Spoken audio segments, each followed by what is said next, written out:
Chaque matin est une renaissance, un cadeau précieux que la vie nous offre. Pensez-y en vous éveillant. Marc Aurèle, le grand empereur et philosophe romain, voyait l'aube comme un appel à l'excellence, non comme une invitation à la paresse. Intégrer le lever matinal dans sa routine quotidienne n'était pas un choix mais un impératif pour lui, un moyen d'optimiser chaque jour. Il comprenait que le sommeil, loin d'être une perte de temps, est une restauration vitale de notre énergie, essentielle à nos accomplissements. Aujourd'hui, dans cette vidéo, nous plongeons dans 10 principes stoïciens fondamentaux. Des clés pour forger des habitudes qui soutiennent vos ambitions à long terme. Gardez à l'esprit que les transformations majeures prennent racine dans de petites modifications quotidiennes. Ne sous-estimez jamais la puissance d'une matinée bien exploitée. Alors, avant de poursuivre, je vous lance un défi. Ne zappez pas cette vidéo. Si vous êtes ici, c'est que vous aspirez à être plus, à être l'exception. Immergez-vous totalement dans ce qui va suivre et laissez chaque mot imprégner votre esprit. Bienvenue sur Sagesse stoïcienne. Installez-vous confortablement. Créez un espace propice à la réflexion et à l'apprentissage. Nous sommes sur le point de débuter un voyage enrichissant à travers les enseignements stoïciens.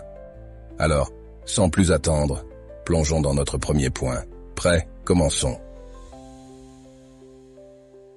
Découvrez l'eudémonia, le secret grec ancien pour des matins productifs et une vie épanouie. Eudémonia, souvent traduit par bonheur, va au-delà de cette simple définition. C'est l'accomplissement de votre plein potentiel, la réalisation de votre véritable nature. Chaque matin offre une nouvelle opportunité de se rapprocher de cet idéal. Des matins focalisés et productifs ne sont pas seulement des débuts de journée réussis, ils sont les fondations d'une existence riche et pleine. À l'inverse, des matins sans but peuvent conduire à des journées dénuées de sens et à une vie insatisfaisante. Mais c'est quoi exactement l'eudémonia? C'est votre raison de vous lever le matin, votre quête ultime. Les philosophes grecs tels qu'Aristote voyaient en l'eudaimonia l'objectif de la vie humaine, atteint par la vertu, la raison et l'autoréalisation. Votre quête personnelle d'eudaimonia pourrait être une passion longtemps oubliée, une compétence que vous souhaitez développer, ou tout ce qui donne un sens profond à votre vie. Pour entamer cette quête, interrogez-vous chaque matin, qu'est-ce qui me rapprocherait aujourd'hui de mon eudémonia? Notez vos pensées et choisissez celles qui résonnent le plus en vous. S'engager dans la voie de l'eudémonia, c'est s'engager dans une vie de défis enrichissants, de relations significatives, de créativité et de bien-être. Donnez-vous chaque matin une raison puissante de vous lever, un objectif qui nourrit votre âme et vous propulse vers la réalisation de votre potentiel. Préparez vos matins. Comme le soulignait Marc Aurèle, tous nos efforts doivent être dirigés vers un but final. Sans cela, tout acte est vain. Devenir une personne matinale va bien au-delà de la simple action de régler un réveil pour 5 heures du matin. Ceux qui réussissent à optimiser leur matin ont une routine, non seulement au réveil, mais aussi avant de se coucher. Rappelez-vous, vous ne contrôlez pas votre conscience pendant le sommeil, mais vous pouvez influencer vos activités nocturnes pour un réveil plus efficace. Commencez dès ce soir. Éloignez-vous de la télévision et du téléphone avant de dormir. Faites un pacte avec vous-même pour éviter les écrans au lit. Préparez également votre environnement pour le lendemain. Par exemple, si vous prévoyez d'aller au sport, préparez vos vêtements de sport la veille. En les disposant prêts à l'emploi, vous vous économisez des efforts matinaux. La présence de vos vêtements et baskets prêts dans votre chambre rendra plus difficile l'idée de sauter l'entraînement. Et n'oubliez pas, un esprit encombré de problèmes non résolus, qu'ils soient financiers, relationnels ou professionnels, ne trouve pas le repos facilement. Vous connaissez sûrement ce sentiment, celui de tourner en boucle sur un problème en essayant de dormir. Il est essentiel de résoudre tout ce qui est en votre pouvoir avant de vous coucher. Pour les problèmes hors de votre contrôle, pratiquez la respiration profonde. Inspirez calmement, comptez jusqu'à 5, puis expirez lentement. Ce simple exercice signale à votre corps qu'il n'y a pas de danger, permettant un relâchement des tensions, un ralentissement du rythme cardiaque et un apaisement intérieur. En ralentissant consciemment votre esprit, vous favorisez une nuit de sommeil réparatrice, essentielle pour un réveil productif. Les petits sacrifices du soir sont les clés pour devenir un lève-tôt accompli et tirer le meilleur parti de vos journées. Évitez les distractions après le réveil. Comme le conseillait Marc Aurèle, concentre-toi sur chaque minute comme un Romain, comme un homme, en te focalisant sur ce que tu as à faire, en te libérant de toutes les autres distractions. Souvent, dès le matin, nous nous trouvons éparpillés dans différentes directions sans même saisir notre véritable objectif. Les distractions sont omniprésentes. Vidéos aléatoires sur Facebook, un nouvel épisode de votre série favorite, actualités tragiques, messages Instagram, vaisselle sale, factures impayées. Dans notre monde moderne, les moyens de communication et les stimuli mentaux abondent. Peu importe l'heure à laquelle vous vous levez, les distractions guettent, parfois au point où il semble que le monde conspire contre votre concentration. La plupart du temps, ces distractions agissent comme une forme de procrastination productive. Elles semblent utiles, nécessaires même, mais elles ne doivent pas nécessairement être traitées immédiatement. Apprendre à les reconnaître et à les repousser peut transformer radicalement vos matins. Il est essentiel de se rappeler que le temps juste après le réveil est un moment précieux. C'est un temps pour vous, pour établir vos priorités et commencer votre journée avec intention.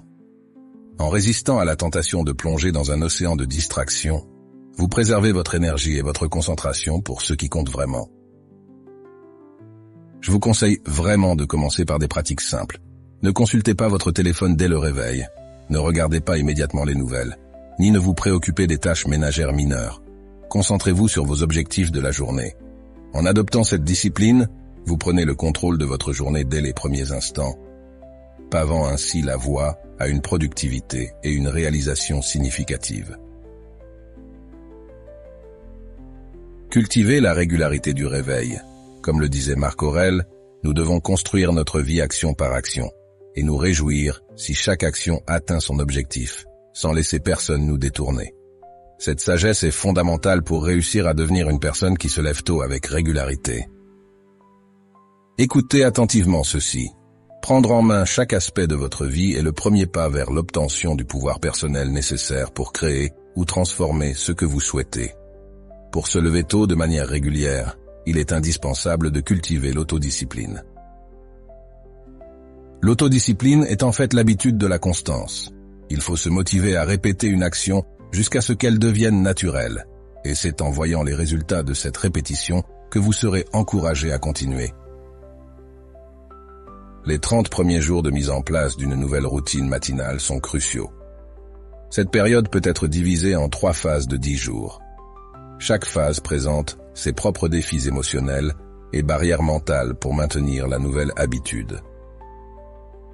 Les 10 premiers jours sont souvent les plus durs. L'envie d'abandonner peut être forte, en particulier quand il s'agit de se lever tôt. Des pensées comme « je suis trop fatigué »,« j'ai besoin de plus de sommeil » ou la tentation de remettre l'alarme à plus tard sont communes. Il est important de se rappeler que cette période difficile est seulement temporaire. Ensuite, il y a la deuxième phase, qui va du 11e au 20e jour, bien que toujours inconfortable, devient plus facile à gérer. Vous commencez à vous habituer à votre nouvelle routine et à en percevoir les avantages. Votre confiance s'accroît et vous commencez à associer positivement les bienfaits de vous lever tôt. La troisième phase est celle de la transformation réelle. Votre perception change de « je ne suis pas une personne du matin » à « je suis une personne du matin ». Au lieu de redouter le réveil, vous commencez à vous réjouir à l'idée de commencer une nouvelle journée, car vous avez réussi à le faire pendant plus de 20 jours consécutifs. Vous ressentez enfin les bénéfices de cette habitude. Ce processus est conçu pour intégrer l'habitude de se lever tôt dans votre identité. Une fois que vous vous identifiez à cette nouvelle manière de vivre, il devient plus facile d'agir de cette façon. Prenez les choses avec facilité. Comme Marc Aurèle nous le rappelle, portez attention à l'instant présent et demandez-vous pourquoi cela vous semble-t-il insupportable. Pourquoi ne puis-je pas endurer cela? Si cette question vous met mal à l'aise, c'est probablement parce que notre cerveau tend naturellement à privilégier la gratification instantanée favorisant ainsi les récompenses à court terme au détriment des avantages à long terme. C'est la raison pour laquelle 95% des gens abandonnent leur routine d'exercice dans les 10 premiers jours. Ils ne réalisent pas que la difficulté ressentie au début de toute nouvelle habitude est temporaire. Beaucoup se disent « si c'est si douloureux, alors ce n'est pas la peine ». Cette mentalité nous amène souvent à procrastiner, en particulier lorsqu'il s'agit de se lever tôt. Si nous ratons un matin, nous nous promettons de recommencer le lundi suivant, ou le mois prochain. Cependant, il est essentiel de comprendre que c'est notre capacité à persévérer qui forge notre discipline et notre force. La vie est imprévisible et nous contrôlons peu de choses dans notre existence. Ce que nous pouvons maîtriser, c'est ce que nous faisons de nos journées. Chaque nouveau jour est un cadeau, une opportunité de devenir une meilleure version de nous-mêmes. Alors, si vous vous êtes réveillé tard aujourd'hui, pardonnez-vous et décidez de vous lever tôt dès demain. Rappelez-vous, chaque jour est une nouvelle bataille, et chacun est capable de se battre pour un jour. Pratiquez la discipline dans les petites choses. Marc Aurèle nous enseigne que nous devons nous discipliner dans les petites choses pour ensuite progresser vers des tâches de plus grande envergure. Si vous avez mal à la tête, entraînez-vous à ne pas vous plaindre. Ne maudissez pas chaque fois que vous avez une douleur. Vous pouvez exprimer votre inconfort, mais ne laissez pas vos plaintes envahir tout votre être. Le terme discipline vient du mot latin disciplina, qui signifie enseignement ou instruction. Pratiquer la discipline dans les petites choses, c'est se façonner constamment, forger sa résilience mentale. Un exemple simple est de placer votre réveil loin de votre lit. Cela vous force à vous lever, à mettre votre corps en mouvement, et le mouvement génère de l'énergie. Lorsque vous vous levez pour éteindre l'alarme, vous êtes déjà debout, ce qui vous aide naturellement à rester éveillé. Évitez de remettre l'alarme à plus tard. Pensez-y, appuyer sur le bouton snooze revient à dire « Je déteste me réveiller le matin, donc je vais le faire plusieurs fois ». Si votre réveil est éloigné, vous devez sortir du lit pour l'éteindre. Une fois debout, restez éveillé. Ne laissez pas votre esprit vous convaincre de retourner au lit. Il n'y a qu'une seule option, quitter la chambre. Une autre pratique simple mais efficace est de faire votre lit chaque matin. En accomplissant cette première tâche du jour, vous ressentez un petit sentiment de fierté et de motivation pour en accomplir d'autres. Cela renforce l'idée que les petites choses sont importantes. Si vous ne pouvez pas gérer correctement les petites tâches, il vous sera difficile de vous attaquer aux grandes. Associez-vous à un complice de motivation. Pour atteindre votre objectif de vous lever tôt, il est essentiel de s'associer à une personne qui vous soutient et vous motive. Cette collaboration est cruciale car l'une des compétences les plus importantes dans la réalisation de nos objectifs est la capacité de rester engagé et motivé. Votre complice de motivation pourrait être un ami, un membre de la famille ou un collègue qui a déjà réussi dans l'objectif que vous poursuivez. Cette personne agit comme un pilier de soutien, vous encourageant et vous rappelant vos engagements, surtout lorsque votre détermination faiblit. L'avantage d'avoir une telle personne à vos côtés est indéniable. Cette relation crée un environnement de soutien mutuel, où chacun tire inspiration et motivation de la réussite de l'autre. Ce soutien rend des défis individuels comme se lever tôt plus accessibles et gratifiants. Lorsque vous choisissez votre complice de motivation, il est important de trouver quelqu'un qui comprend et partage vos objectifs, et qui est prêt à vous soutenir de façon constructive. Ce partenariat devrait être fondé sur le respect mutuel et l'encouragement, renforçant ainsi l'importance de votre engagement commun. Avec un tel soutien, vous aurez plus de chances de surmonter les difficultés et de rester fidèle à votre but de vous lever tôt. Méditez sur la mort. Marc Aurèle nous incite à vivre chaque instant en gardant à l'esprit que nous pourrions quitter cette vie à tout moment. Régulez chaque acte et pensez en conséquence, conseille-t-il. Cette réflexion sur la mort était une pratique courante chez les stoïciens. Chaque matin, prenez un moment pour méditer sur cette réalité avec la phrase « Memento mori », qui signifie « Souvenez-vous que vous allez mourir ». Cette vérité universelle, que l'on soit riche ou pauvre, réussi ou non, est inéluctable. Le but de ce rappel n'est pas de susciter la peur ou la morosité, mais d'inspirer, de motiver et de clarifier. Cette méditation matinale vous aide à concentrer votre attention sur ce qui compte vraiment, vos principes internes, votre maison, votre argent, votre renommée. Tout cela est temporaire et peut vous être enlevé à tout moment. Votre caractère, par contre, reste inaliénable. Notre caractère est ce qui nous définit réellement et nous guide dans la vie. C'est par nos vertus ou nos défauts que nous nous élevons ou tombons, et c'est souvent cela qui constitue notre héritage. Se rappeler de notre mortalité nous ancre dans la réalité. Pensez à la question que Steve Jobs se posait chaque matin. Si aujourd'hui était le dernier jour de ma vie, voudrais-je faire ce que je suis sur le point de faire aujourd'hui? Si la réponse est trop souvent négative, il est temps de changer quelque chose rapidement. Ne laissez pas passer l'opportunité de vivre pleinement votre vie, emprisonné dans des activités que vous détestez. Ce n'est pas la mort que nous devons craindre, mais le fait de ne jamais commencer à vivre réellement. Pratiquez la visualisation négative. Marc Aurèle nous rappelle chaque matin: préparez-vous à rencontrer aujourd'hui des personnes ingrates, arrogantes, malhonnêtes, jalouses et maussades. Elles agissent ainsi car elles ne distinguent pas le bien du mal. Les stoïciens préconisent de voir le monde tel qu'il est réellement, plutôt que d'imaginer une société idéale. La visualisation négative consiste à tempérer vos attentes et à être plus réaliste avec vous-même. Quels sont les scénarios défavorables qui pourraient se présenter? Comment les géreriez-vous? Cette approche vous permet de vous préparer au pire, vous mettant ainsi dans une meilleure position pour gérer les éventuelles difficultés. Prenons l'exemple du travail. Si vous anticipez que votre patron pourrait être difficile, vous serez mieux préparé à faire face à son comportement. Si par contre, il se montre agréable, cela sera une surprise positive. Mais dans tous les cas, vous resterez calme, car vous êtes préparé. Imaginons maintenant que vous ayez une réunion importante avec un client pour conclure une grosse affaire. En visualisant au préalable les problèmes potentiels, comme le trac ou des questions difficiles de la part du client, vous vous préparez mentalement à rester serein et maître de vos émotions, augmentant ainsi vos chances de réussite. En anticipant les difficultés, vous réduisez la peur et l'anxiété liées à ces situations, et vous vous préparez mentalement à les gérer efficacement si elles surviennent.